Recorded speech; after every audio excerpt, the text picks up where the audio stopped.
The scent of simmering herbs filled the air, an olfactory tapestry woven from years of tradition. As I stood over the stove, stirring the thickening sauce that had been passed down through generations, a voice whispered in my ear, guiding my hand.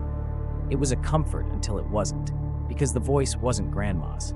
It was deeper, colder, and the more I listened, the more I realized it wasn't human at all.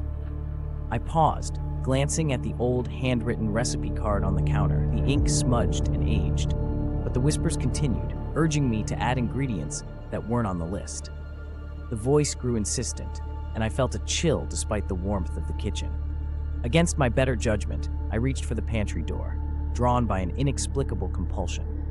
Inside, I found a small, dusty jar labeled with an unfamiliar symbol.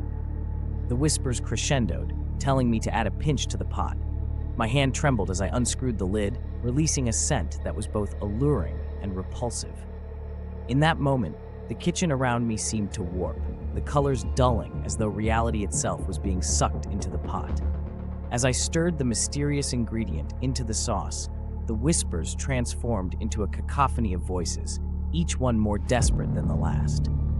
My heart pounded as shadows danced on the walls, forming grotesque shapes that seemed to watch me with malevolent intent. I frantically tried to regain control, but the more I resisted, the stronger the presence became. Suddenly, the room plunged into darkness, and I felt a cold, spectral hand close around my wrist. The darkness receded, but the kitchen was no longer my own. I stood in a dimly lit space, surrounded by figures with hollow eyes and gaping mouths, echoing the whispers that had led me here. At the center stood the source of the voice, a figure cloaked in shadows, its face a void. It beckoned me forward, promising secrets and power if only I'd complete the recipe. But as I gazed into its abyssal eyes, I understood the terrible truth. This was not a family recipe, but a ritual, and I was the final ingredient.